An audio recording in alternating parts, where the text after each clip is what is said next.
ဒီနေ့ကျွန်တော်တို့ဆွေးနွေးသွားမယ့်စာအုပ်လေးကတော့ဒီနေ့ခေတ်ကြီးမှာတကယ်ကိုအရေးပါတဲ့ဘာသာစကားသင်ယူမှုအကြောင်းပဲဖြစ်ပါတယ်။ခေတ်ရည်စည်းကြောင်းအရာနိုင်ငံတကာနဲ့ဆက်ဆံရေးတွေပိုများလာတာနဲ့အမျှအင်္ဂလိပ်စာတရုတ်စာကိုရီးယားစာဂျပန်စာစသဖြင့်ဘာသာစကားအမျိုးမျိုးကိုသင်ယူခြင်းသူတွေများလာပါတယ်။ဒါပေမဲ့တစ်ချိန်တည်းမှာပဲငါကဘာသာစကားပါရမီမပါဘူး။ခေါင်းထဲမဝင်ဘူး။စကားပြောရမှာရှစ်တယ်။စတဲ့အခက်အခဲတွေအတွေ့အကြုံနဲ့ကြုံတွေ့ရတာလည်းအမှန်ပါပဲ။ဒီလိုမျိုးစိတ်ဓာတ်ကျနေတဲ့သူတွေဒါမှမဟုတ်ဘာသာစကားတစ်ခုကိုတကယ်ကိုပိုင်နိုင်ပြောတတ်ခြင်းသူတွေအတွက်ကျွန်တော်မျှဝေပေးခြင်းနဲ့စာအုပ်လေးတုပ်ရှိပါတယ်။ဒီစာအုပ်လေးကတော့ Polyglot How Island Languages လို့အမည်ရပြီးခတ်တိုလုံဆိုတဲ့ဟန်ဂေရီနိုင်ငံကအမျိုးသမီးကြီးတူရေးသားထားတာဖြစ်ပါတယ်။ခတ်တိုလုံဆိုတာကတော့20ရာစုနှစ်ရဲ့ထူးချွန်တဲ့ဘာသာစကားမျိုးစုံတက်ကြွသူ Polyglot တွေထဲကတဦးပါ။သူဟာဘာသာစကား16မျိုးလောက်ကိုကြားကျင်ပိုင်နိုင်စာပြောနိုင်သူဖြစ်တယ်ဆိုတာကိုကြားရင်အားဩသွားနိုင်ပါတယ်။လူတော်တော်များများကသူ့ကိုမွေးရပါဘာသာစကားပါရမီရှင်တယောက်လို့ထင်ကြပါလိမ့်မယ်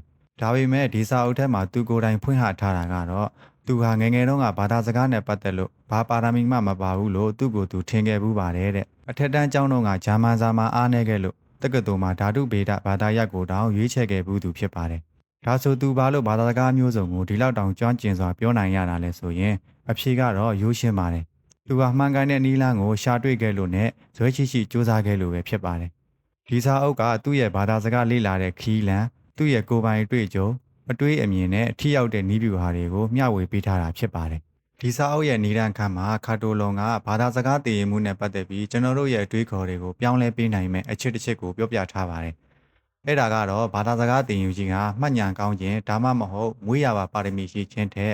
စနစ်တကျလေ့လာမှုနဲ့စိတ်အားထက်သန်မှုအပေါ်မူတည်တယ်ဆိုတဲ့အချက်ပါပဲ။သူကိုယ်တိုင်ရဲ့အတွေ့အကြုံကိုပြောပြရမယ်ဆိုရင်1930ပြည်လွန်နှစ်တွေကကမ္ဘာစီးပွားရေးကျဆင်းမှုကြီး Great Depression ကြောင့်ဓာတုဗေဒဘွဲ့ရထားပေမဲ့အလုပ်တွေရှားပါလာတဲ့အခါမှာဘာသာစကားသင်ကြားခြင်းနဲ့ဘာသာပြန်ခြင်းကိုစိတ်ဝင်စားလာခဲ့ပါတယ်။အဲ့ဒီကနေတဆင့်သူဟာဘာသာစကားတွေကိုကိုယ်တိုင်လက်တွေ့ကြလေ့လာရင်းနဲ့ထိရောက်တဲ့နည်းလမ်းကောင်းတွေကိုရှာဖွေတွေ့ရှိခဲ့တာပါ။သူဟာအင်္ဂလိပ်စာကိုသင်ယူဖို့အတွက်စာအုပ်တွေတရားစီးမြင့်တွေကိုကြီးလေ့လာနေတာမျိုးမဟုတ်ပဲ။ Gasworthy ရဲ့ဝတ္ထုတစ်ပုဒ်ကိုပြင်းထန်ဖတ်ရှုလေ့လာခဲ့ပါတယ်။အဲ့ဒီလိုလက်တွေ့ကျင့်သုံးရင်းနဲ့တပတ်အတွင်းမှာပဲဝတ္ထုကိုနားလည်လာပြီး2လအကြာမှာတော့ပျော်ရွှင်စွာဖတ်နိုင်ခဲ့တယ်လို့ဆိုပါတယ်။ဒီအတွေ့အကြုံကဘာသာစကားကိုစာသင်ခန်းထဲကအတိုင်းသင်ယူတာထက်လက်တွေ့အသုံးချတာကပိုအရေးကြီးတယ်ဆိုတဲ့သူ့ရဲ့အဓိကအမြင်ကိုထင်ရှားစေပါတယ်။ဒီတော့ဘာသာစကားသင်ယူခြင်းဟာမြည်သူမဆိုအတွက်ဖြစ်ပြီးသင်ယူလိုစိတ်နဲ့မှန်ကန်တဲ့နည်းလမ်းရှိရင်မြည်သည့်ဘာသာစကားကိုမဆိုတတ်မြောက်နိုင်တယ်ဆိုတဲ့အချက်ပါပဲ။အရေးကြီးဆုံးကတော့ကိုယ့်ရဲ့ကြိုးစားအားထုတ်မှုနဲ့စိတ်ပါဝင်စားမှုပဲဖြစ်ပါတယ်။ဒီစမရီလေးထဲမှာတော့စာအုပ်ထဲကအဓိကအချက်တွေကိုအခန်း9ခန်းခွဲပြီးတော့ပြောပြပေးသွားမှာဖြစ်ပါတယ်။အခန်း1ဘာသာစကားဆိုတာဘာလဲ။ဘာသာစကားကိုစစ်သွေးရေးကိရိယာအဖြစ်မြင်ခြင်းရဲ့အရေးပါပုံကိုရှင်းပြထားတဲ့အခန်း။အခန်း2ဘာသာစကားများကိုဘယ်လိုလေ့လာမလဲ။ဘာသာစကားသင်ယူမှုဆိုင်ရာအထွေထွေဗျူဟာများပေးတဲ့အခန်း။အခန်း3ဖတ်ကြရအောင်။စာဖတ်ခြင်းရဲ့အရေးပါပုံနဲ့နည်းဗျူဟာများကိုရှင်းပြပေးတဲ့အခန်း။အခန်း4စကားလုံးတွေကိုဘယ်လိုလေ့လာမလဲ။ vocabulary တွေစကားလုံးတွေမှတ်သားတဲ့အထီရောက်ဆုံးနည်းလမ်းများကိုပေးတဲ့အခန်းအခန်း9နိုင်ငံခြားဘာသာစကားနဲ့ဘယ်လိုစကားပြောမလဲစကားပြောခြင်းရဲ့အရေးပါပုံနဲ့လက်တွေ့ကျင့်သုံးနည်းများအကြောင်းကိုရှင်းပြတဲ့အခန်းအခန်း6ကျမဘာသာစကားကိုဘယ်လိုလေ့လာခဲ့လဲစာရေးသူရဲ့ကိုယ်ပိုင်နည်းလမ်းတွေနဲ့အတွေ့အကြုံတွေကိုအသေးစိတ်ဖော်ပြပေးတဲ့အခန်းအခန်း9အသည့်အရွယ်နဲ့ဘာသာစကားသင်ယူခြင်းဘာသာစကားသင်ယူမှုမှာအသည့်အရွယ်ကအတားအဆီးမဟုတ်ကြောင်းစိတ်ဓာတ်ခွန်အားပေးတဲ့အခန်းဒီစင်မီလေးရဲ့နောက်ဆုံးမှာတော့ဒီစာအုပ်ထဲကနီးဗျူဟာတွေကိုလက်တွေ့လိုက်ပြီးတော့ကျင့်သုံးနိုင်မှုနီးလန်းတွေကိုမျှဝေပေးထားပါတယ်။ Okay ဒါဆိုရင်ကျွန်တော်တို့ဒီစာအုပ်ထဲကအခန်း1ကိုစတင်လေ့လာကြည့်ကြရအောင်။အခန်း1ဘာသာစကားဆိုတာဘာလဲ။ကျွန်တော်တို့တွေဘာသာစကားကိုဘယ်လိုမြင်ကြလဲဆိုတဲ့အပေါ်မှာမူတည်ပြီးဘယ်လိုချင့်ကပ်လေ့လာမလဲဆိုတာကတယောက်နဲ့တယောက်ကွာခြားပါတယ်။စာရေးသူကဒီအခန်းမှာဘာသာစကားရဲ့အဓိပ္ပာယ်ကိုကျွန်တော်တို့မျှော်မှန်းထားတာတဲ့ပုံမနှိမ့်ဆိုင်တဲ့ရှုထောင့်ကနေရှင်းပြထားပါတယ်။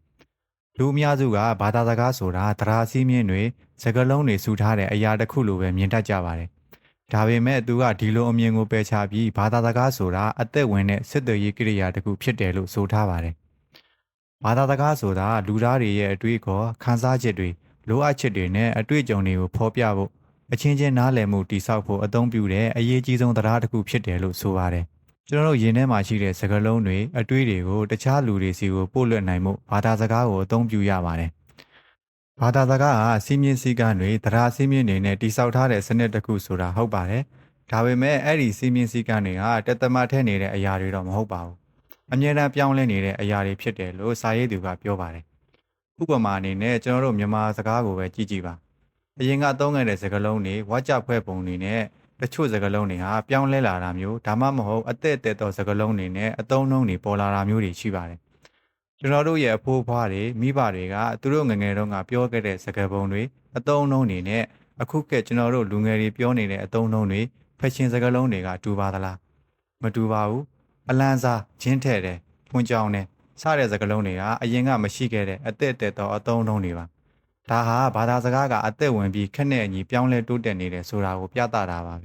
ဒီတော့စာရေးသူကဘာသာစကားကိုတရားစီးမြင်နေကြီးပဲတက်တက်သင်ယူနေဖို့မဟုတ်ပဲ၎င်းကိုလူမှုစစ်ဆန်ရေးအတွက်မရှိမဖြစ်လိုအပ်တဲ့အသက်ဝင်တဲ့ကိရိယာတစ်ခုအဖြစ်မြင်မှုတိုက်တွန်းထားတာဖြစ်ပါတယ်။ဘာသာစကားကိုအသက်မဲ့တဲ့စီးမြင်ပုံစံတွေနဲ့လေ့လာနေရင်သင်ယူရတာပြင်းစရာကောင်းပြီးတကယ်တမ်းလက်တွေ့မှာအသုံးချဖို့ခက်ခဲပါလိမ့်မယ်။ဘာသာစကားဆိုတာအတန်တွေစကားလုံးတွေဝါကြဖွဲ့စည်းပုံတွေနဲ့ဖွဲ့စည်းထားပြီး၎င်းတို့အားလုံးပေါင်းစပ်ပြီးမှသာအတိတ်ပဲပြေဝတဲ့စစ်သွေးပြောဆိုမှုတစ်ခုဖြစ်လာတာပါ။ဒီနေရာမှာစကားလုံးတစ်လုံးချင်းစီရဲ့အတိတ်ပဲထက်အဲ့ဒီစကားလုံးတွေပေါင်းစပ်ပြီးဘလို့အတိတ်ပဲတက်တွေဖြစ်ပေါ်လာတယ်ဆိုတာကိုနားလည်ဖို့ကပိုပြီးအရေးကြီးပါတယ်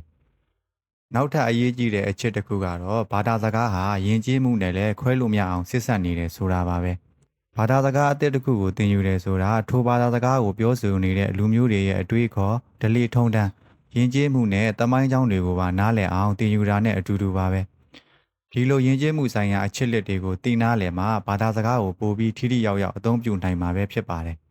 ဒီတော့ဘာသာစကားဆိုတာတရားစီးမြင်တွေစကားလုံးတွေရဲ့စူးစီးမှုတက်တက်မဟုတ်ဘဲနဲ့လူသားတွေရဲ့အတွေးခေါ်ခန်းစားချက်တွေနဲ့ယဉ်ကျေးမှုတွေကိုပေါင်းကူးပေးတဲ့အသက်ဝင်တဲ့စစ်သွေးရေးကိရိယာတစ်ခုဖြစ်ပါတယ်။ဒီအမြင်မှန်ကကျွန်တော်တို့ဘာသာစကားတစ်ခုကိုဘယ်လိုစတင်လေ့လာရမလဲဆိုတဲ့လမ်းကြောင်းကိုရှင်းရှင်းလင်းလင်းပြသပေးမှာပဲဖြစ်ပါတယ်။ဘာသာစကားကိုအသက်ဝင်တဲ့ကိရိယာတစ်ခုအဖြစ်နားလည်ပြီးဆိုရင်နောက်အခန်းမှာတော့ခတိုလုံရဲ့ဘာသာစကားတွေကိုဘယ်လိုထိထိရောက်ရောက်လေ့လာရမလဲဆိုတဲ့လက်တွေ့ကျတဲ့နီလန်းကောင်းတွေကိုစစ်ပြီးပြောပြပေးပါမယ်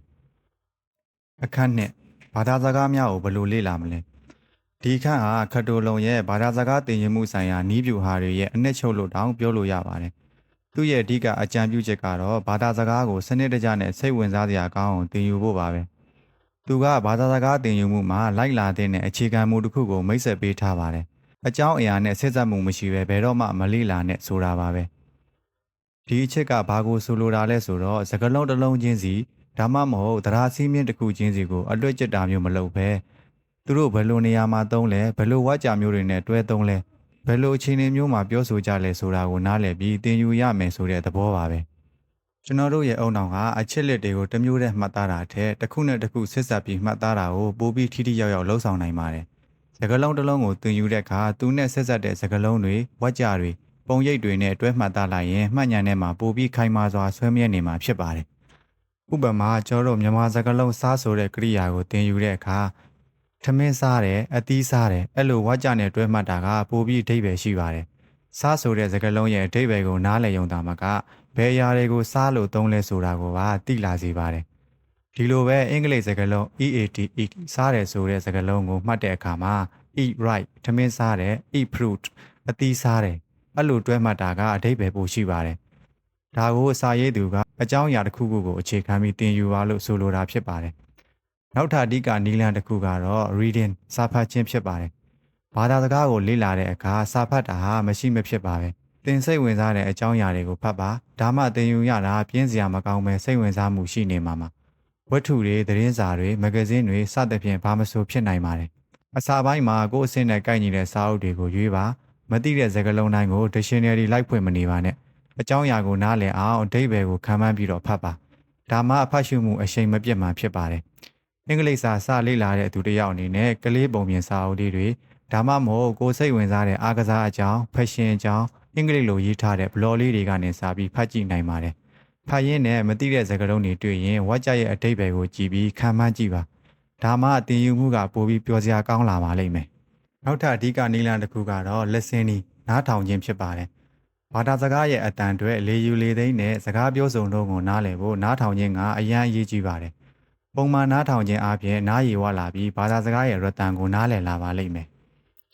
ရုပ်ရှင်တွေတခြင်းတွေပေါ့ကတ်တွေသတင်းတွေစသဖြင့်ကိုယ်စိတ်ဝင်စားတာကိုနားထောင်ပါအစာပိုင်းမှာနားမလည်ရင်တောင်စိတ်မပြတ်ပါနဲ့ပုံမှန်နားထောင်ရင်းနဲ့တဖြည်းဖြည်းနားလည်လာပါလိမ့်မယ်ဥပမာကိုရီးယားစာသင်နေတဲ့လူတစ်ယောက်ကကိုရီးယားတခြင်းတွေကေဒရာမာတွေကိုပုံမှန်ကြည့်ရင်နားထောင်ခြင်းအပြင်ကိုရီးယားစကားပြောပုံအတန်ထွက်ပုံတွေကိုပိုပြီးရင်းနှီးလာပါလိမ့်မယ်အစာပိုင်းမှာတော့စာတန်းတိုးနဲ့ကြည့်ပြီးနောက်ပိုင်းမှာစာတန်းတိုးမှာပါပဲနားထောင်ကြည့်တာမျိုးလုပ်သင့်ပါတယ်နောက်ထပ်နီလန်တစ်ခုကတော့ speaking စကားပြောခြင်းဖြစ်ပါတယ်ဘာသာစကားကိုပြောဆိုဖို့မကြောက်ပါနဲ့မှားမှာကိုစိုးရင်ပြီးမပြောဘဲနေရင်ဘယ်တော့မှတတ်မြောက်လာမှာမဟုတ်ပါဘူး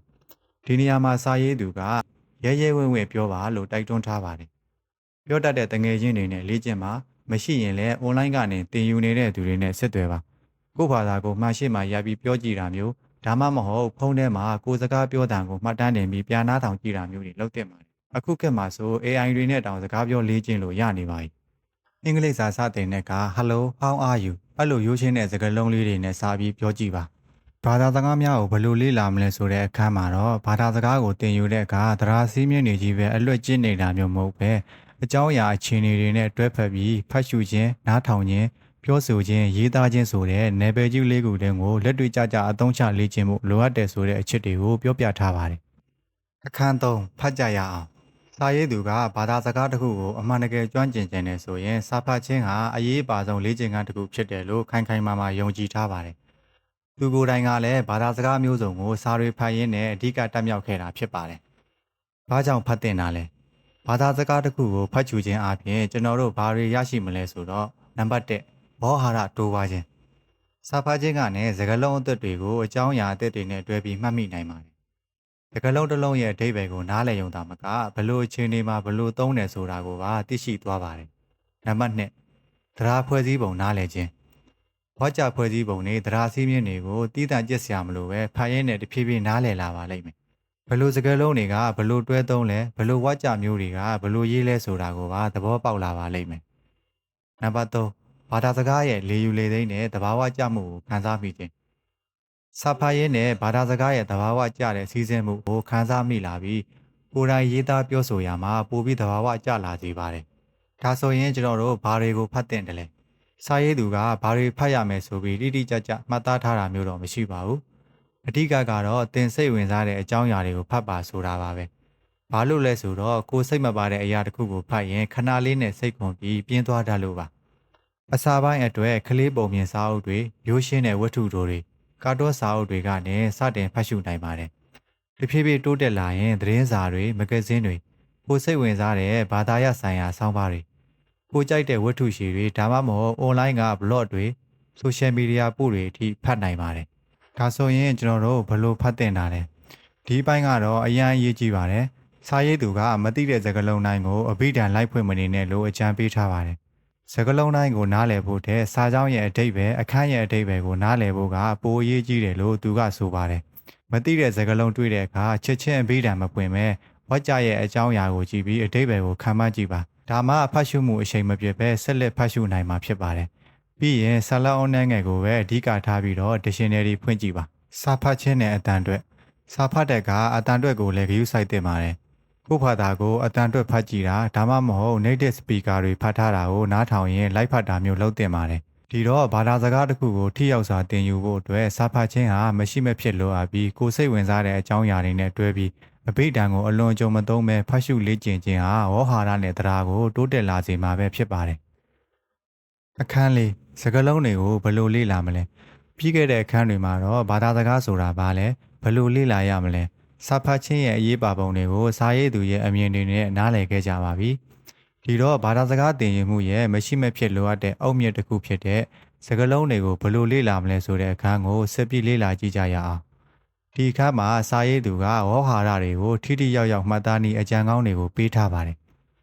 ဘာသာစကားတစ်ခုကိုပြောဆိုတတ်ဖို့နားလည်တတ်ဖို့ဆိုရင်ဝေါဟာရ vocabulary တွေကမရှိမဖြစ်လိုအပ်ပါတယ်။ဒီစကားလုံးအသစ်တွေကိုမှတ်သားရမှာထိရောက်တဲ့နည်းလမ်းမရှိဘူးဆိုရင်ကြာလာတဲ့အခါမှာစိတ်ကုန်ပြီးလက်လျှော့သွားတတ်ပါတယ်။စာရေးသူကဒီအခန်းမှာစကားလုံးတစ်လုံးချင်းစီအလွတ်ကျက်တာမျိုးကိုတိုက်တွန်းထားခြင်းမရှိပါဘူး။သူကအမြဲတမ်းလည်းလို့အလေးထားပြောတဲ့အချက်တစ်ခုကတော့အကြောင်းအရာနဲ့ဆက်စပ်မှုမရှိပဲဘယ်တော့မှမလေးလာပါနဲ့ဆိုတာပါပဲ။စကားလုံးတွေကိုတစ်လုံးချင်းစီပဲမှတ်သားတာတဲ့သူတို့ရဲ့ပတ်ဝန်းကျင်သူတို့ပါဝင်တဲ့ဝါကြတွေသူ သူတို့ရဲ့အခြေအနေတွေနဲ့တွဲပြီးတော့မှတ်သားဖို့ကအရေးကြီးဆုံးပါပဲကျွန်တော်တို့ရဲ့အုံနောက်ဟာအချစ်လက်တွေကိုအဓိပ္ပာယ်မဲ့တဲ့ပုံစံမျိုးနဲ့မှတ်သားဖို့ခက်ခဲပါတယ်ဒါပေမဲ့အဓိပ္ပာယ်ရှိတဲ့အကြောင်းအရာတစ်ခုခုနဲ့ဆက်ဆက်လိုက်တဲ့အခါပုံရိပ်တစ်ခုနဲ့ချိတ်ဆက်လိုက်တဲ့အခါဒါမှမဟုတ်ကိုယ်ပိုင်အတွေ့အကြုံနဲ့ချိတ်ဆက်လိုက်တဲ့အခါမှာတော့ပုံပုံမြန်ဆန်စွာမှတ်မိပြီးရေရှည်မှလည်းမှတ်မိနေမှာဖြစ်ပါတယ်ဥပမာအင်္ဂလိပ်စကားလုံး are you are run ပြေးသည်ဆိုတဲ့စကားလုံးကိုမှတ်တဲ့အခါ run ဆိုတာပြေးတယ်လို့အလွတ်ကျင့်နေုံနဲ့မလုံလောက်ပါဘူး I run every morning ငါမနေ့တိုင်းပြေးတယ်အဲ့လိုမျိုးကွဲပြားတဲ့အဓိပ္ပာယ်တွေနဲ့ဘယ်လိုသုံးလဲဆိုတာကိုဝါကြအပြည့်စုံနဲ့တွဲမှတ်သားရပါမယ်ဒါမှစကားလုံးတစ်လုံးရဲ့အဓိပ္ပာယ်အမျိုးမျိုးနဲ့အသုံးဝင်ပုံကိုနားလည်လာမှာပါစာရေးသူကစကားလုံးတွေကိုမှတ်သားဖို့အတွက်လက်တွေ့ကျတဲ့အောက်ပံနီလန်၄ခုကိုအကြံပေးထားပါတယ်နံပါတ်1ဝါကြများနဲ့တွဲမှတ်ခြင်းစကားလုံးအသစ်တစ်ခုကိုတွေ့ရင်အဲ့ဒီစကားလုံးပါဝင်တဲ့ဝါကြအပြည့်စုံကိုမှတ်သားပါဝါကြအပြည့်စုံကစကားလုံးရဲ့အဓိပ္ပာယ်ကိုပိုပြီးရှင်းလင်းစေုံသာမကဘယ်လိုတရားပုံစံနဲ့သုံးရမလဲဆိုတာကိုပါသိရှိစေပါတယ်ဖတ်ရင်းနဲ့စကားလုံးအသစ်တွေ့ရင်အဲ့ဒီစကားလုံးပါတဲ့ဝါကြအပြည့်စုံကိုခြာရေးပါပြီးရင်ကိုယ်ပိုင်ဥပမာလေးတွေနဲ့ဝါကြလေးတွေထပ်ထည့်ပြီးတော့ဖန်တီးကြည့်ပါနံပါတ်2ပုံများရုပ်ရှင်များတခြင်းများနဲ့ချိတ်ဆက်ခြင်းစကားလုံးအသစ်တွေကိုပုံရိပ်တွေနဲ့တွဲမှတ်တာကအုံနောက်အတွက်ပို့ပြီးတော့မှတ်ရလွယ်ကူစေပါတယ်ရုပ်ရှင်တွေကြည့်ရင်တခြင်းတွေနားထောင်ရင်းနဲ့တွေ့ရတဲ့စကားလုံးတွေကိုအမြင်အာရုံအကြားအာရုံနဲ့တွဲပြီးမှတ်သားတာကပုံမထိရောက်ပါတယ်ဥပမာ CAT cat ဆိုရင်ကြောင်ပုံကိုမြင်အောင်ပါ happy ဆိုလို့ရှိရင်ပျော်ရွှင်နေတဲ့မျက်နှာကိုမြင်အောင်တာမျိုးပေါ့ဒါမှမဟုတ်ကိုကြည့်နေတဲ့ရုပ်ရှင်တွေကဇက်ကောင်ပြောလိုက်တဲ့စကားလုံးတစ်ခုကိုမှတ်ချင်တယ်ဆိုလို့ရှိရင်အဲ့ဒီဇက်ကောင်ရဲ့အမူအရာအခြေအနေနဲ့တွဲပြီးတော့မှတ်သားနိုင်ပါတယ်နံပါတ်3 flash card များနဲ့အချိန်ချပြီးထပ်ခါတလဲလဲလေ့ကျင့်ခြင်းစကားလုံးအသစ်တွေကိုမှတ်သားရမှာကျွန်တော်တို့အများစုလုံးမိတဲ့အမှားတစ်ခုကတော့တရက်ထဲမှာစကားလုံးအများကြီးကိုထိုင်ကျစ်လိုက်ပြီးနောက်ရက်ကျတော့မေးသွားတာပါပဲဒီလိုမဖြစ်ရအောင်စာရေးသူကအချိန်ချပြီးထပ်ခါတလဲလဲလေ့ကျင့်ခြင်းအဲ့ဒီနီလန်ကိုအလေးထားအကြံပြုထားပါတယ် flash card တွေနဲ့ဆိုတာကတော့ရိုးရိုးလေးပါကပ်ပြားလေးတစ်ဖက်မှာမသိတဲ့စကားလုံးကိုရေးမယ်နောက်တစ်ဖက်မှာတော့အဲ့ဒီစကားလုံးရဲ့အဓိပ္ပာယ်ကိုနားလည်တဲ့ဘာသာစကားနဲ့ရေးမယ်ပြီးရင်အရေးကြီးတာကအဲ့ဒီစကားလုံးပါဝင်တဲ့ဥပမာဝါကြလေးတစ်ခုကိုပါထည့်ရေးထားဖို့ပါပဲဒီလိုဆိုရင်စလုံးကိုအဓိပ္ပာယ်တက်တက်မှတ်သားတာတဲ့ဘယ်လိုအခြေအနေမှာသုံးလဲဆိုတာကိုပါတခါတည်းသိရှိသွားစေပါတယ် speed repetition ဆိုတာကတော့သိပ္ပံနည်းကျတက်တက်ပြပြီးသားမှတ်ဉာဏ်နည်းစနစ်တစ်ခုပါပြောရမယ်ဆိုရင်ကျွန်တော်တို့အုံနောက်ကတစ်ခုခုကိုသင်ယူပြီးရင်တဖြည်းဖြည်းမေ့သွားတတ်ပါတယ် speed repetition ကတော့သင်မိနေတဲ့အချိန်ကြမှာအဲ့ဒီအချက်လက်ကိုပြန်ပြီးလာလေ့ကျင့်ခိုင်းတာမျိုးပါဒါမှအရေးရှိမှတ်ဉာဏ်ထဲမှာခိုင်မာစွာရောက်ရှိသွားမှာဖြစ်ပါတယ်လက်တွေ့ပါမှာဒီနည်းစနစ်ကိုအသုံးပြုနိုင်မှုအတွက် Anki လိုမျိုး mobile app တွေဒါမှမဟုတ် website တွေကိုအခမဲ့အသုံးပြုနိုင်ပါတယ်ဒီ app တွေကကိုမှတ်ထားတဲ့ flash card တွေကိုကိုမေ့တော့မဲ့အချိန်ရောက်ပြီဆိုတာနဲ့ပြန်ပြီးလေ့ကျင့်ခိုင်းတာမျိုးပါဒါမှမဟုတ်ကိုတည်ပြီးသားစကားလုံးတွေကိုခဏထားပြီးမတည်သေးတာတွေကိုပို့ပြီးထပ်ခါတလဲလဲလေ့ကျင့်ခိုင်းတာမျိုးကိုစနစ်တကျလုပ်ပေးပါတယ်ဒါကြောင့်စကားလုံးတွေကိုတရက်တည်းထိုင်ကျပြီးခဏလေးနဲ့မေးသွားတာမျိုးမဖြစ်တော့ပဲရေရှည်အတွက်ပိုအကျိုးရှိစေမှာပါ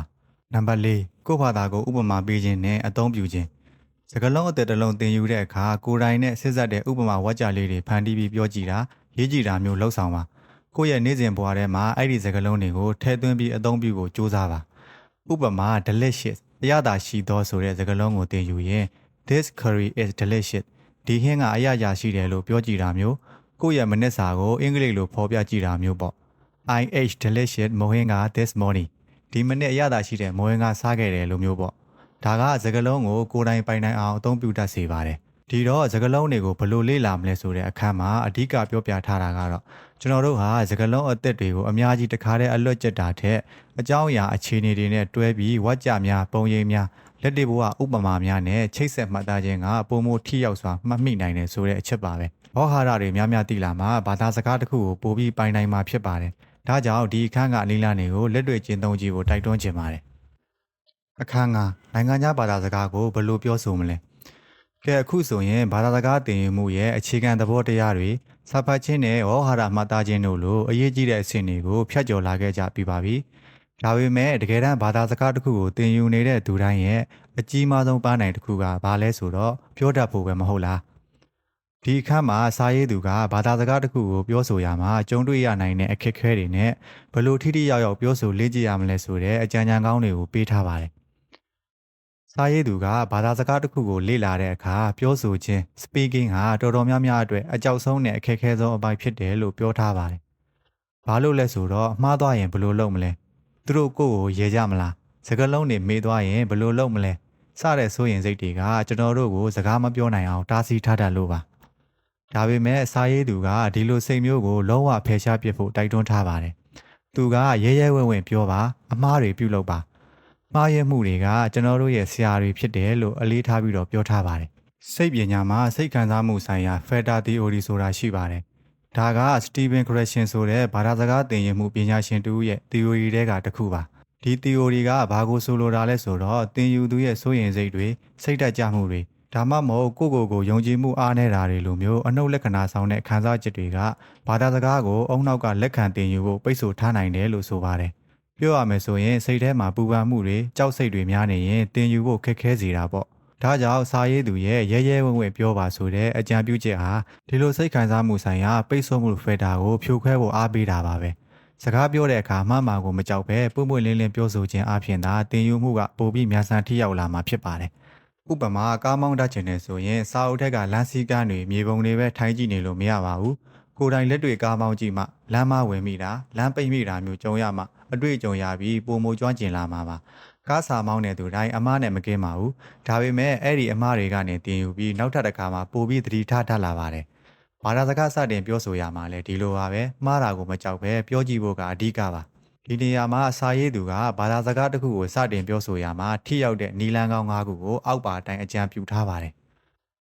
နံပါတ်1နီလန်းစတင်ပြောဆိုပါကို့မှာစကားလုံးတွေမပြည့်စုံသေးဘူးတရားမမှန်သေးဘူးလို့မတွေးပါနဲ့ရသလောက်လေးနဲ့စတင်ပြောဆိုပါဘာသာစကားသင်ယူမှုကခီးရှည်တစ်ခုဖြစ်ပြီးတလန်းချင်းစီလှမ်းရမှာပါအင်္ဂလိပ်စကားပြောတတ်ဖို့လေးလာနေတဲ့လူတစ်ယောက်ဟာအင်္ဂလိပ်စလုံး၄-၅လုံးပဲသိအောင်တော့သိတဲ့စကားလုံးလေးတွေနဲ့ Hello how are you I am fine thank you အဲ့လိုမျိုးရိုးရှင်းတဲ့မေးခွန်းနဲ့အဖြေလေးတွေကနေစတင်ပြောဆိုနိုင်ပါတယ်နံပါတ်2နီလန်းကြောက်စိတ်ကိုဖယ်ရှားပါလူတွေရဲ့တုံ့ပြန်မှုကိုကြောက်ရွံ့တာဟာသဘာဝပါပဲဒါပေမဲ့ဒီကြောက်စိတ်ကိုကျော်လွှားဖို့ကအရေးကြီးဆုံးပါပဲကိုငါကမှားမှာကိုမကြောက်ဘူးငါအသင်ယူနေတာဒါကအသင်ယူမှုရဲ့အစိပ်ပိုင်းပဲလို့ပြောပါတခြားလူတွေရဲ့ဝေဖန်မှုကိုဂရုမစိုက်ပါနဲ့ကိုယ့်ရဲ့တိုးတက်မှုကိုသာအာရုံစိုက်ပါနံပါတ်3နီလန်းကတော့ကိုတက်တဲ့လောက်နဲ့စစ်တွဲပါဘောခါရတွေအများကြီးမသိသေးဘူးဆိုလို့ရှိရင်လေကိုသိတဲ့စကားလုံးတွေဝါကြပုံစံနေနဲ့ပဲလိုချင်တဲ့အတိတ်ပဲကိုဖော်ပြဖို့ကြိုးစားပါလက်ဟန်ချေဟန်နဲ့ကူပြောတာမျိုးပုံဆွဲပြတာမျိုးဒါမှမဟုတ်ဖော်ပြခြင်းတဲ့စကားလုံးအစားအတိတ်ပဲတူတဲ့တခြားစကားလုံးတွေကိုအစားထိုးပြီးတော့ပြောတာမျိုးတွေလုပ်နိုင်ပါတယ်ဥပမာဈေးသွားတဲ့အခါမှာအင်္ဂလိပ်လို how much it is ဒါဘယ်လောက်လဲလို့ပြောချင်တယ်ဆိုပါစို့အကယ်၍ဒီဝါကြအပြည့်စုံကိုမသိသေးရင် this ကိုလက်ညှိုးထိုးပြီးတော့ price လိုမျိုးကိုသိတဲ့စကားလုံးလေးတစ်လုံးနဲ့ပဲမေးတာမျိုးဒါမှမဟုတ် how much လို့ပဲရိုးရိုးလေးမေးတာမျိုးလုပ်နိုင်ပါတယ်အရေးကြီးတာကစွတ်သွယ်ပြောဆိုနိုင်မှုပါပဲနံပါတ်4နီလန်းကတော့ကိုယ်တိုင်လေ့ကျင့်ပါနေ့စဉ်ဘဝမှာစကားပြောဖို့မရှိရင်တောင်ကိုယ့်ဘာသာကိုလေ့ကျင့်နိုင်ပါတယ်မှန်ရှိမှရပြီးကိုယ့်ဘာသာကိုစကားပြောကြည့်ပါဥပမာနေ့စဉ်လုပ်ငန်းဆောင်တာတွေကိုကိုသင်ယူနေတဲ့ဘာသာစကားနဲ့ဖော်ပြပါ I am brushing my teeth ငါသွားတိုက်နေတယ်ဒါမှမဟုတ်ကိုယ့်ရဲ့ဖုန်းထဲမှာအတန်ဖမ်းပြီးတော့ကိုပြောတဲ့စကားတွေကိုပြန်နှားထောင်ပြီးမှားတာတွေကိုပြန်ပြင်နိုင်ပါတယ်နောက်ထပ်နံပါတ်5နီလန်းတစ်ခုကတော့စကားပြောဆိုမှုရဲ့ flow ကိုဂရုစိုက်ပါစာရေးသူကဒီနေရာမှာတရားအမားတွေစကားလုံးရွေးချယ်မှုအမားတွေကိုစိုးရိမ်မနေပဲစကားပြောဆိုမှုရဲ့ဇက်တိုက်စီးဆင်းမှု flow ကိုဦးစားပေးဖို့တိုက်တွန်းထားပါတယ်ပြောချင်တဲ့အဓိပ္ပာယ်ကိုရောက်ဖို့ကပိုပြီးတော့အရေးကြီးပါတယ်ဘာသာစကားသင်ယူမှုပညာရှင်တွေကလည်း fluency နဲ့ accuracy ဆိုတဲ့အချက်နှစ်ချက်ကိုရှင်းပြီးပြောတတ်ကြပါတယ် fluency ဆိုတာကစကားပြောတဲ့အခါမရမနာပဲချောချောမွေ့မွေ့နဲ့လွတ်လွတ်လပ်လပ်ပြောဆိုနိုင်တာကိုဆိုလိုတာပါ accuracy ကတော့တရားမှန်ကန်ဖို့နဲ့စကားလုံးရွေးချယ်မှုကိုတိကျဖို့ဖြစ်ပါတယ်စာရေးသူရဲ့အမြင်နဲ့ထပ်တူကြတာကတော့အစာပိုင်းမှာ fluency စကားပြောသွက်လက်မြန်ဆန်မှုကိုပိုပြီးဦးစားပေးသင့်တယ်လို့ဆိုပါတယ်အမှားတွေရှိနေအောင်တော့စိတ်မပူပဲရဲရဲပြောကြည့်ပါတိုးတက်လာမှနောက်ပိုင်းမှာသဒ္ဒါစီးမြင်တွေစကားလုံးအသုံးအနှုန်းတွေကိုပြင်ဆင်လေ့ကျင့်ခြင်းအပြင် accuracy ကိုမြင့်တင်တာကပိုပြီးတော့ထိရောက်တဲ့သင်ယူမှုလမ်းကြောင်းဖြစ်တယ်လို့ဆိုပါတယ်ဒီနိုင်ငံခြားဘာသာစကားကိုဘယ်လိုပြောဆိုမလဲဆိုတဲ့အခန်းမှာတော့စကားပြောဆိုဖို့အတွက်မှားမှာကိုမကြောက်ဘဲရဲရဲဝံ့ဝံ့ပြောဆိုဖို့ကိုတက်တဲ့လောက်နဲ့ပဲစကားပြောဆိုဆွတ်သွယ်ဖို့ကြိုးစားပြီးနေ့စဉ်ပုံမှန်လေ့ကျင့်မှုဆိုတဲ့အချက်တွေကိုရှင်းပြထားပါတယ်စကားပြောခြင်း speaking ဟာဘာသာစကားတစ်ခုကိုကျွမ်းကျင်ပိုင်နိုင်ဖို့အတွက်မရှိမဖြစ်လိုအပ်တဲ့ကျွမ်းကျင်မှုတစ်ခုဖြစ်ပါတယ်ဒါကြောင့်ဒီအခန်းကနီလန်းတွေကိုလက်တွေ့ကျင့်သုံးကြည့်ဖို့တိုက်တွန်းချင်ပါတယ်အခန်း6ကျမဘာသာစကားတွေကိုဘယ်လိုလေ့လာခဲ့လဲဒီအခန်းကစာအုပ်ရဲ့အမည်နဲ့တူညီပြီးစာရေးသူရဲ့ကိုယ်ပိုင်လေ့လာမှုနည်းဗျူဟာတွေကိုတိုက်ရိုက်ဖော်ပြထားတဲ့အခန်းဖြစ်ပါတယ်သူကဘာသာစကား16မျိုးလောက်ကိုကျွမ်းကျင်ပိုင်နိုင်တဲ့သူတစ်ယောက်ဖြစ်ပေမဲ့သူ့မှာမွေးရပါပါရမီမရှိခဲ့ဘူးဆိုတာကိုကျွန်တော်တို့ညီရန်အခန်းမှာသိရှိခဲ့ပြီးပါပြီ ဒါဆိုရင်သူဘယ်လိုလေ့လာခဲ့လဲသူ့ရဲ့နီးစနစ်တွေကတကယ်တော့အရန်ရိုးရှင်းပြီးတော့လက်တွေ့ကျပါတယ်သူ့ရဲ့အဓိကတင်ယူမှုကိုအမြဲတမ်းပြန်လည်အမှတ်ရစေချင်ပါတယ်အဲ့ဒါကတော့အကြောင်းအရာနဲ့ဆက်စပ်မှုမရှိဘဲဘယ်တော့မှမလေ့လာနဲ့ဆိုတာပါပဲစကားလုံးတွေသဒ္ဒါစီးမြင့်တွေကိုတီးတန့်အလွတ်ကျက်တာမျိုးထက်သူတို့ကိုလွတ်တွေ့ဝကြတွေဇလန်းနေတဲ့မှာဘလို့သုံးလဲဆိုတာတွေကိုနားလည်အောင်အားထုတ်တာကသူ့ရဲ့အဓိကလှုပ်ဝက်ချက်ပါပဲဒီနေရာမှာစာရေးသူရဲ့ကိုယ်ပိုင်သိရင်မှုနည်းဗျူဟာ၅ချက်ကိုဖော်ပြပေးခြင်းပါတယ်နံပါတ်1အချက်ကိုစိတ်ပါဝင်စားတဲ့အရာတွေကိုဖတ်ပါစာရေးသူဟာဘာသာစကားအသစ်တစ်ခုကိုသင်ယူပြီးဆိုတာနဲ့သူစိတ်ဝင်စားတဲ့စာအုပ်တွေဝတ္ထုတွေသတင်းစာတွေကိုချက်ချင်းဖတ်ပါတယ်အစာပိုင်းမှာနားမလည်ရင်တောင်စာကြောင်းတစ်ခုလုံးရဲ့အဓိပ္ပာယ်ကိုခံမှန်းပြီးဖတ်ပါတယ်တရှင်နယ်တွေကိုအလွန်ချွန်အားမကိုးပါဘူးဒါကဝဟာရနဲ့တရားကိုသဘာဝကျကျရင်းနှီးလာစေပြီးသင်ယူမှုအပေါ်စိတ်ဝင်စားမှုမပြောက်အောင်လည်းထိန်းထားနိုင်ပါတယ်နံပါတ်2အချက်နေ့စဉ်ပုံမှန်ထိတွေ့မှုဘာသာစကားကိုနေ့စဉ်နဲ့အမျှထိတွေ့ဖို့အရေးကြီးပါတယ်နိုင်ပေါင်းများစွာထိုင်ကျစ်တာမျိုးတဲ့နေ့စဉ်နိုင်ဝက်တနာရီစသဖြင့်ပုံမှန်ချိန်ပေးပြီးလေ့လာတာကပိုထိရောက်တယ်လို့သူကဆိုပါတယ်ဒီလိုနေ့စဉ်ထိတွေ့မှုကဘာသာစကားကိုအုံနောက်ထဲမှာအမြဲတမ်းအသက်ဝင်နေစေပြီးမေးပြောင်းမှုကိုလျော့နေစေပါတယ်မနစ်စောစောနိုးတာနဲ့ဘာသာစကားတက်နဲ့ပတ်သက်တဲ့ပေါ့ကက်နားထောင်တာမျိုးအိပ်ယာမဝင်ခင်စားအုပ်တော့ဖတ်တာမျိုးဒါမှမဟုတ်နေ့လည်စာစားနေတော့သတင်းကြည့်တာမျိုးတွေနေ့စဉ်ဘဝထဲမှာထည့်သွင်းနိုင်ပါတယ်နံပါတ်3အချက်မှားမှာကိုမကြောက်ဘဲပြောဆိုပါစာရေးသူကိုယ်တိုင်လည်းစစချင်းပြောဆိုတဲ့အခါအမှားတွေရှိခဲ့ပေမဲ့ဘယ်တော့မှကြောက်ရွံ့ခြင်းမရှိဘဲရဲရဲဝံ့ဝံ့ပြောဆိုခဲ့ပါတယ်သူကဘာသာစကားဆိုတာပြိုင်ဆိုင်ရတဲ့ကိစ္စတစ်ခုမဟုတ်ပဲစစ်သည်ရေးအတွက်ကိရိယာတစ်ခုသာဖြစ်တယ်လို့မြင်ပါတယ်နံပါတ်4အချက်ကိုယ်တိုင်လေ့လာမှုနဲ့လက်တွေ့အသုံးချမှုစာရေးသူကစာသင်ခန်းထဲမှာသင်ယူတာထက်ကိုယ့်ဘာသာကိုလေ့လာတာပြီးတော့လက်တွေ့ဘဝထဲမှာအသုံးချတာကိုပိုပြီးအားထားခဲ့ပါတယ်စာအုပ်တွေကိုဖတ်တယ်စာရေးတယ်နိုင်ငံသားတွေနဲ့စကားပြောဆိုဖို့အခွင့်အရေးရှိတိုင်းပြောဆိုတယ်ဒါတွေကသူ့ရဲ့အဓိကလေ့ကျင့်ခန်းတွေပဲဖြစ်ပါတယ်နံပါတ်5အချက်စကားလုံးများကိုအကြောင်းအရာနဲ့တွဲမှတ်သားခြင်းစာရေးသူဟာဝေါဟာရအသစ်တွေကိုစည်ရင်လိုက်အလွတ်ကျစ်တာမျိုးလုံးဝမလုပ်ခဲ့ပါဘူးသူ့ရဲ့အဓိကနည်းလမ်းကတော့စကားလုံးတွေကိုအကြောင်းအရာနဲ့တွဲပြီးမှတ်သားတာပါဥပမာဝတ္ထုတွေစောင်းပါးတွေဖတ်ရင်းနဲ့စကားလုံးအသစ်တွေတွေ့တဲ့အခါအဲ့ဒီစကားလုံးတွေကိုဝါကြအပြည့်စုံနဲ့တွဲမှတ်တယ်ပြီးရင်အဲ့ဒီစကားလုံးကိုကိုယ်ပိုင်ဝါကြတွေပြန်ဖန်တီးပြီးလက်တွေ့အသုံးချကြည့်တာကဝေါဟာရမှတ်ဖို့အတွက်အကောင်းဆုံးနည်းလမ်းဖြစ်တယ်လို့သူကဆိုပါတယ်ဒီနည်းလမ်းကစကားလုံးရဲ့အဓိပ္ပာယ်ကိုနားလည်စေုံသာမကဘယ်လိုနေရာမှာဘယ်လိုပုံစံနဲ့သုံးရမလဲဆိုတာကိုပါသိရှိစေလို့ပါပဲဒီကျမဘာသာစကားတွေကိုဘယ်လိုလေ့လာခဲ့လဲဆိုတဲ့အခန်းမှာတော့သူဟာပါရမီကြောင့်မဟုတ်ပဲစိတ်ဝင်စားတဲ့အကြောင်းအရာတွေကိုနေ့စဉ်ပုံမှန်ဖတ်ရှုခြင်းမှားမှာကိုမကြောက်ပဲရဲရဲဝံ့ဝံ့ပြောဆိုခြင်းပြီးတော့စကားလုံးတွေကိုအကြောင်းအရာနဲ့တွဲပြီးမှတ်သားကလက်တွေ့ဘဝမှာအမြဲတမ်းအသုံးချခြင်းတို့ကြောင့်ဘာသာစကားမျိုးစုံကိုကျွမ်းကျင်ပိုင်နိုင်လာခဲ့တာပဲဖြစ်ပါတယ်အခန်း9အသက်အရွယ်နဲ့ဘာသာစကားသင်ယူခြင်းဘာသာစကားသင်ယူခြင်းသူတော်တော်များများကြုံရတတ်တဲ့စိုးရိမ်မှုတစ်ခုရှိပါတယ်အဲ့ဒါကတော့အသက်ကြီးမှသင်ရင်တတ်ပါမလားဆိုတဲ့မေးခွန်းပါပဲဒီတော့ဒီစာအုပ်ရဲ့နောက်ဆုံးအခန်းဖြစ်တဲ့အသက်အရွယ်နဲ့ဘာသာစကားသင်ယူခြင်းဆိုတဲ့အခန်းကိုဆက်ပြီးလေ့လာကြည့်ကြရအောင်ဒီအခန်းမှာစာရေးသူကဘာသာစကားသင်ယူမှုမှာအသက်အရွယ်ကဘလို့အခန်းကဏ္ဍကနေပါဝင်နေလဲဆိုတာကိုရှင်းပြထားပါတယ်လူအများစုကဘာသာစကားတွေကိုကလေးဘဝမှာသင်ယူရင်ပိုလွယ်ပြီးအသက်ကြီးလာရင်သင်ယူဖို့ခက်ခဲတယ်လို့ထင်မြင်ယူဆတတ်ကြပါတယ်ဒီယူဆကလုံးဝမှားတယ်လို့ပြောလို့မရပါနဲ့စာရေးသူကဒီအမြင်ကိုပြောင်းလဲပေးနိုင်မယ့်အချက်တွေကိုဒီအခန်းမှာတင်ပြပေးထားပါတယ်သူကိုယ်တိုင်လည်းဘာသာစကားအများစုကိုအရွယ်ရောက်ပြီးမှသင်ယူခဲ့တာဖြစ်ပါတယ်ဒီနေရာမှာကလေးများနဲ့လူကြီးများရဲ့သင်ယူမှုကွာခြားချက်ကိုပြောပြခြင်းပါတယ်စာရေးသူကကလေးတွေဟာဘာသာစကားကိုမသိစိတ်ကနေလေ့လာကြပြီးလူကြီးတွေကတော့သိစိတ်ကနေလေ့လာကြတယ်လို့ရှင်းပြထားပါတယ်ကလေးတွေကဘာသာစကားကိုပတ်ဝန်းကျင်နဲ့အပြန်အလှန်ဆက်ဆံရင်းအမှားတွေကိုကြောက်ရွံ့ခြင်းမရှိဘဲပြောဆိုနားထောင်ရင်းနဲ့တဘာဝအတိုင်းစုပ်ကင်တတ်ကြပါတယ်သူတို့မှာသဒ္ဒါစီးမြင့်တွေစကားလုံးတိဆောက်ပုံတွေကိုတိတိကျကျနားလည်ဖို့မလိုပဲလက်တွေ့အသုံးချရင်သင်ယူကြတာပါဒါပေမဲ့သူတို့မှာသဒ္ဒါမှန်ကန်မှုအချိန်ယူရပါတယ်လူကြီးတွေမှာတော့ဆင်ခြင်တုံတရားခွဲခြမ်းစိတ်ပြန်နိုင်စွမ်းနေရှိပါတယ်ဒါကြောင့်သဒ္ဒါစီးမြင့်တွေကိုပုံမမြန်စွာနားလည်နိုင်ပြီးဝေါဟာရတွေကိုလည်းစနစ်တကျမှတ်သားနိုင်ပါတယ်ဒါကလူကြီးတွေအတွက်အားသာချက်တစ်ခုပါပဲတစ်ခုတည်းသောအားနည်းချက်ကတော့မှားမှန်ကိုကြောက်တဲ့စိုးရိမ်စိတ်ကကလေးတွေထက်ပိုများတတ်တာပါပ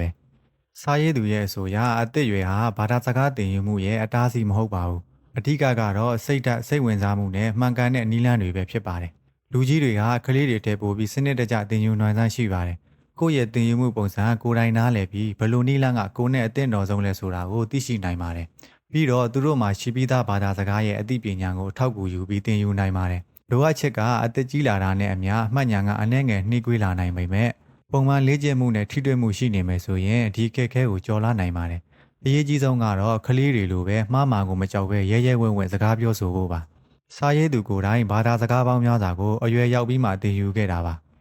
ရုရှားဘာသာစကားကိုဆိုရင်သူအသက်40ကျော်မှစတင်လေ့လာခဲ့ပြီးဘာသာပြန်နိုင်တဲ့အထိကျွမ်းကျင်လာခဲ့ပါတယ်သူ့ရဲ့အတွေ့အကြုံကဘာသာစကားသင်ယူဖို့အတွက်အသက်အရွယ်ကအတားဆီးမဟုတ်ဘူးဆိုတာကိုတကယ်ကိုသိသိပြနေပါတယ်သူကဘာသာစကားသင်ယူမှုမှာစိတ်ပါဝင်စားမှုလှုံ့ဆော်မှုဇွဲလုံးလာတို့ရဲ့အရေးပါပုံကိုအမြဲတမ်းအလေးထားပြောခဲ့ပါတယ်အသက်ငယ်ငယ်နဲ့သင်ယူသည်ဖြစ်စေအသက်ကြီးမှသင်ယူသည်ဖြစ်စေဒီအချွတ်ဒေတာရှိနေရင်တက်မြောက်အောင်မြင်မှသိကြပါတယ်ဒီတော့ဘာသာစကားသင်ယူမှုမှာအသက်အရွယ်ကအဓိကအတားဆီးမဟုတ်ပဲလူကြီးတွေအနေနဲ့လည်းကိုယ့်ရဲ့စင်ကြင်တုံတရားနဲ့စနစ်တကျသင်ယူနိုင်စွမ်းကိုအသုံးချပြီးမှန်ကန်တဲ့နည်းလမ်းနဲ့စိတ်ဓာတ်ရှိမယ်ဆိုရင်ဘာသာစကားတိုင်းကိုကျွမ်းကျင်ပိုင်နိုင်စွာသင်ယူနိုင်မှာပဲဖြစ်ပါတယ်ကဲအခုဆိုရင်တော့ Polyglot စာအုပ်ထဲကတာမိုးရှိတဲ့သင်ခန်းစာတွေကိုလေ့လာခဲ့ကြပြီးပြီပဲဖြစ်ပါတယ်ညီကုန်းကျုပ်အနေနဲ့စာအုပ်ထဲကအခန်းကောင်းစဉ်အလိုက်အဓိကအချက်တွေကိုလက်တွေ့လှုပ်ဆောင်လို့ရမယ်အကြံပြုချက်လေးတွေနဲ့ပေါင်းစပ်ပြီးတော့ပြန်လည်ပြောပြပေးချင်ပါတယ်အခန်း1ဘာသာစကားဆိုတာဘာလဲဘာသာစကားဟာစီးမြင့်စည်းကမ်းတွေကြီးစူးစီးထားတာမဟုတ်ပဲလူအချင်းချင်းဆက်သွယ်ပြောဆိုဖို့အသုံးပြုတဲ့အသက်ဝင်နေတဲ့ကိရိယာတစ်ခုဖြစ်တယ်လို့မြင်ပါစာအုပ်ထဲကသဒ္ဓါစီးမြင့်နေကြီးပဲမကြည့်ပါနဲ့ကိုယ်တကယ်ဆက်သွယ်ဖို့အတွက်သင်ယူနေတဲ့ဆိုတဲ့ရွေချက်ကိုအမြဲတမ်းရပါအသက်သင်ယူတဲ့စကားလုံးသို့မဟုတ်ဝါကြတွေကိုလက်တွေ့ဝမှာဘယ်လိုအသုံးဝင်မလဲဆိုတာကိုစဉ်းစားပြီးတော့မှတ်သားပါအခန်း2ဘာသာစကားများကိုဘယ်လိုလေ့လာမလဲဘာသာစကားသင်ယူခြင်းဟာပါရမီကြောင့်မဟုတ်ပဲစိတ်အားထက်သန်မှုနဲ့စဉ်ဆက်မပြတ်ကြိုးစားအားထုတ်မှုအပေါ်မှာပဲမူတည်ပါတယ်နေ့စဉ်နည်းနည်းစီပဲဖြစ်ဖြစ်လေ့လာပါဥပမာ15မိနစ်နဲ့မိနစ်30နေ့တိုင်းလုပ်တာကတပတ်တစ်ခါအများကြီးလုပ်တာတဲ့ပုံမထိရောက်ပါတယ်ကို့ဘာသာစကားသင်ယူမှုပိုင်းနိုင်ကိုသတ်မှတ်ပြီးဘာကြောင့်သင်ယူခြင်းနာလဲဆိုတဲ့စိတ်ဆန္ဒကိုခိုင်မာအောင်ထားပါစိတ်အားငယ်လာတဲ့အခါပြန်လည်တွန်းအားပေးပါလိမ့်မယ်အခန်း3ဖတ်ကြရအောင်စာဖတ်ခြင်းဟာသဒ္ဓါနဲ့ဝေါဟာရကိုတဘာဝအတိုင်းရင်းနှီးဖို့အကောင်းဆုံးနည်းလမ်းတစ်ခုဖြစ်ပါတယ်ကိုစိတ်ဝင်စားတဲ့စာအုပ်တွေကိုကိုလေ့လာနေတဲ့ဘာသာစကားနဲ့ဖတ်ရှုပါဆဆချင်းမှာနားမလည်ရင်တောင်ဆက်ဖတ်ပါမသိတဲ့စကားလုံးတိုင်းကိုချစ်ချင်းအဘိဓမ္မာရှာဘဲနဲ့ဝါကြရဲ့အတိတ်ပဲကိုခံမှန်းဖို့ကြိုးစားပါစာအုပ်တုပ်ထဲကိုပဲအချိန်ချင်းပြန်ဖတ်ပါပထမအချိန်မှာအကျမ်းပြင်းဒုတိယအချိန်မှာအသေးစိတ်တတိယအချိန်မှာတော့သဒ္ဓါဖွဲ့စည်းပုံတွေကိုပါသတိထားကြည့်ပါအခန်း၄စကားလုံးတွေကိုဘယ်လိုလေ့လာမလဲစကားလုံးတွေကိုတစ်လုံးချင်းစီအလွတ်ကျက်တာတဲ့အကြောင်းအရာတွေဝါကြတွေနဲ့တွဲပြီးတော့မှတ်သားတာကပိုပြီးတော့အသုံးဝင်ပါတယ်စကားလုံးအသစ်တစ်ခုကိုသင်ယူတဲ့အခါဝါကြအပြည့်စုံနဲ့တွဲပြီးမှတ်စုရေးပါဥပမာ beautiful ဆိုတဲ့စကားလုံးကိုမှတ်မယ်ဆိုရင် she has beautiful eye အဲ့လိုမျိုးဝါကြအပြည့်စုံနဲ့တွဲမှတ်ပါ flash ခတ်တွေလုပ်တဲ့အခါဝါကြအပြည့်စုံကိုပါထည့်ရေးပါအသုံးများတဲ့စကားလုံးတွေကနေစတင်မှာနေ့စဉ်ပြောဆိုနေကြစကားလုံးလေးတွေကနေစပြီးတဖြည်းဖြည်းတိုးချဲ့ပါအခန်း5နိုင်ငံခြားဘာသာစကားနဲ့ဘယ်လိုစကားပြောမလဲဘာသာစကားတတ်မြောက်ဖို့အတွက်လက်တွေ့စကားပြောဖို့မဖြစ်မနေလိုအပ်ပါတယ်မှားမှာကိုမကြောက်ပါနဲ့စကားပြောဖို့တငယ်ချင်းရှာတာဒါမှမဟုတ်ကိုမှန်ထဲမှာကြည့်ပြီးပြန်ပြောတာမျိုးတွေလုပ်ပါဒီနေ့ခေတ်မှာ AI တွေနဲ့လည်းစကားပြောလေ့ကျင့်လို့ရနေပါပြီမှားမှာကိုဂရုမစိုက်ပါနဲ့ဆက်သွယ်မှုဖြစ်ဖို့ကအရေးကြီးဆုံးပါတခုခုကိုပြောဖို့ကြိုးစားရင်းနဲ့မှားယွင်းမှုကနေသင်ယူရတာပိုများပါတယ်ရိုးရှင်းတဲ့ဝါကြတွေကနေစာပြောပါစကားလုံးနည်းနည်းလေးပဲသိရင်တော့ကိုသိတာလေးတွေနဲ့ပေါင်းစပ်ပြီးတော့ပြောပါအခန်း6ကျမဘာသာစကားကိုဘယ်လိုလေ့လာခဲ့လဲစာရေးသူရဲ့ကိုယ်ပိုင်နည်းလမ်းတွေကသင်ယူသူတိုင်းအတွက်အားကျအတူယူစရာနဲ့လက်တွေ့ကျတဲ့နည်းလမ်းတွေဖြစ်ပါတယ်သူ့ရဲ့နည်းလမ်းတွေက